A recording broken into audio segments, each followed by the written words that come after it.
For a very short amount of time, really just this lesson, we're going to look at counting principles. Some of the ideas here will be used going forward, but by and large, this is kind of a one-off that you do need to know.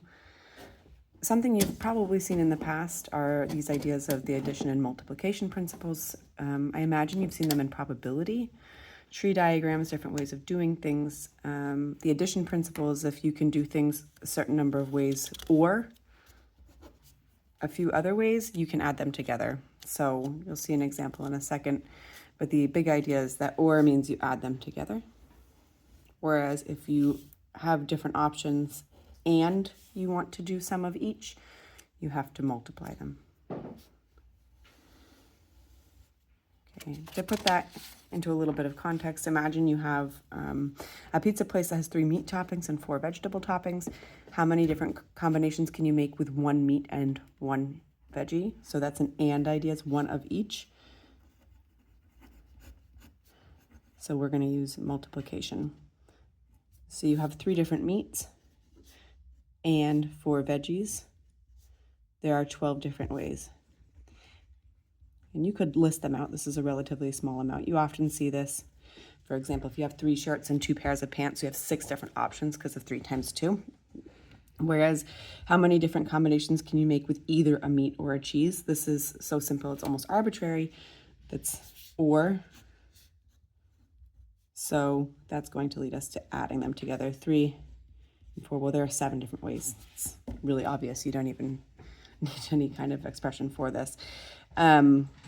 They also offer 2 cheeses. How many different combinations can you make with 1 cheese and 1 other topping? So there are some hidden words in here as well. So this one is and 1 other topping, or, because there's meat or veggie. So we're going to have a combination of and or. So there are 2 cheeses and meat or veggie. So there are 14 different ways. And again, I'm guessing you've seen this before, looking at tree diagrams, probability, and that kind of situation. And there's nothing really new for that. What might be new is this notation, factorial notation. We just did problems with 3 and 4, which is quite simple to do. You could essentially write everything out. As you get bigger and bigger numbers, though, you want a notation that will make this quite a bit nicer. So factorial notation is this exclamation point, and it's read n factorial. And you basically you just start at the number that you have and you multiply it by every number going all the way down to 1. So like as you see here, 7 factorial, 7 times 6 times 5 times 4 times 3 times 2 times 1, which you could either write like this, expand it out as that, or your actual value there. And this becomes incredibly important when you're looking at something called permutations. And permutations is a number of the ways of arranging things in a fixed order, putting it in order. So how many different ways could you line up 8 different books on your bookshelf? And a permutation is where the order matters. So you're not just putting 8 books on your bookshelf, you're saying the 8th is these are all different. So you could do book 1, book 3, book 4, 2, all these kinds of things. And then having a different order would be something different. So what you could say, well, there are 8 different ways to pick the first one, and I've decided what it is. And, which is multiplication. There are only 7 books left, but there are 7 different ways to put a book in the second spot. And there are only 6 different ways to put the book in the third spot. And I want to do all of the books all the way down. By the end, of course, there's only 1 book left and only 1 spot to put it in, so that's easy. You could write that as 8 factorial. And on your calculator, it's pretty easy to find this, 8. And then you need to hit options and go over to probability, because these could be used for probability and very commonly are. And right here is this factorial button. 8 factorial is 40,320 different ways of doing that. Okay. If you only want to use a certain number of objects out of more, you can write it like this. So you're still permuting. There's still an arrangement where the order matters. NPR, where P stands for permutations. You will see on top is that factorial notation that we just saw, like 8 factorial if you wanted all of the books. But what you're going to divide by is the remaining order of what's left. So let's pretend it's 2003 and you have 100 songs in your collection and want to make a CD with 8. How many different ways could you make your CD? Okay, the order of the song matters, of course.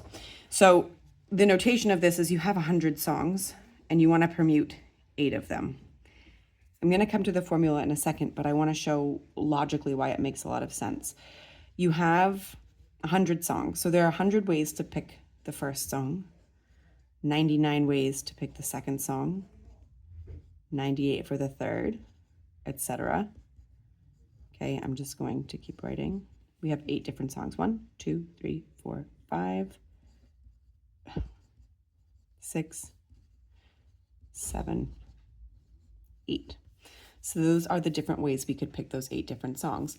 The formula is saying, well, I have 100 factorial, that total amount right there, and I'm going to divide 100, okay, minus 8 factorial. So if I write this out, 100 factorial, this is 92 factorial. And if you were to write out all of these things, and I'm not really going to obviously be able to do them all, but I can start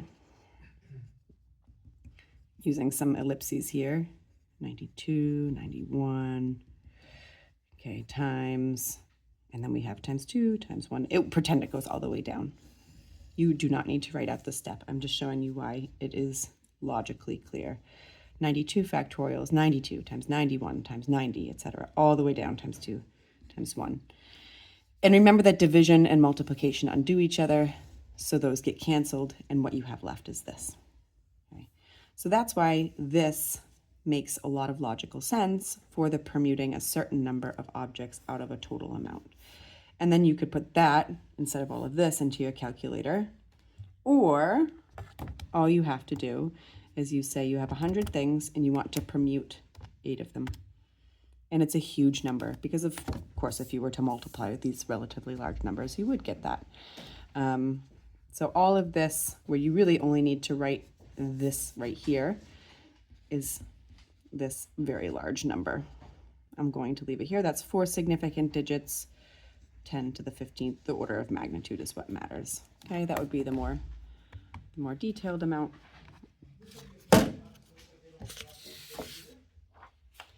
When the order doesn't matter, these are called combinations.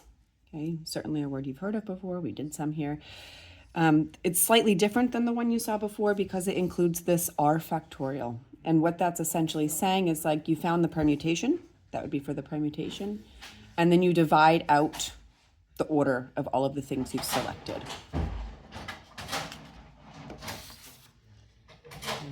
You need to select a team. I apologize for the sound in background. You need to select a team of 4 people from a class of 7 girls and 5 boys. How many different groups can you make? Okay, so we have a combination of 11 people. Could you close the door? Thank you. There is nothing in here about you have to pick a certain number of girls and a certain number of boys. So that's just kind of a nice little distractor here. You have 11 people, and you need to make combinations of 4 of them. It doesn't matter if girl A, girl B, girl C, and boy A are in order, or if that's rearranged. The team is still the same. But you have 11, and you want to choose 4 of them or make a combination of 4 of them.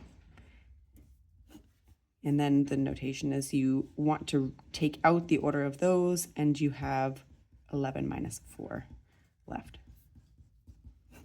And another way of logically thinking about this is you have those 11, you want to take out the order of the 4 you pick and take out the order of the 7 you didn't pick. So you could either just do 11, choose 4 people, and get 330. You will see that if you were to do this as a fraction and did the 11 factorial, you don't have to do both of these different ways. Oops, exit, times. That it's the same thing here, okay? If this problem were slightly different, and like I said, you had to select a certain number of each, then you would need to separate those out using some of the other principles. And there are some more challenging ways where you have to combine permutations and combinations. Again, like if you had that other one where girls and boys were separate, or you didn't have a team, but you had to put them in order for a picture. In making a specific kind of password, you need to meet these requirements of 6 letters and 3 digits. You can't use the same letter or digit twice. That's important. We don't want any repetition in this case. You would have a different number for each if you could. And the digits can't be next to each other. So how many different passwords could you make? So you need 6 letters. There are 26 total letters. Let's assume the English language. And of course, in a password, the order matters. So we want a permutation, and it says you need 6 of them. And so multiplication, there are 10 digits, and you want to permute 3 of them, right? 1 through 9 and 0. This isn't getting at the fact that the digits can't be next to each other, though. So if you want them not next to each other, I'm going to give you a few examples here. You have the 6 letters. And if the digits aren't next to each other, you need to pick 3 different spots. It could be here, here, and here. Or maybe they're all 1, 2, and 3. These are just 2 examples of where you could pick. But you have 7 different holes you can put those digits in, and you have to pick 3 of them. Okay. And so there are 7. And here we can say the order doesn't matter because we already considered the order of those numbers here. So this is the arranging. Arranging order is implied, arranging the letters. And we're arranging the digits or numbers. Digits is just individual numbers. And this is picking slots for the digits. And all of these are true, so we have and. And then we can put this into the calculator. 26, we want to permute 6 of those. And we have 10 different digits, and we want to permute 3 digits. And I have 7 different spots, and I want to choose 3 of them. Okay. And this is the number of ways that we have for making these passwords. 4-point scientific notation again. I will write them all out. Of course, after a few significant digits, the magnitude is really not going to change. And that would be that.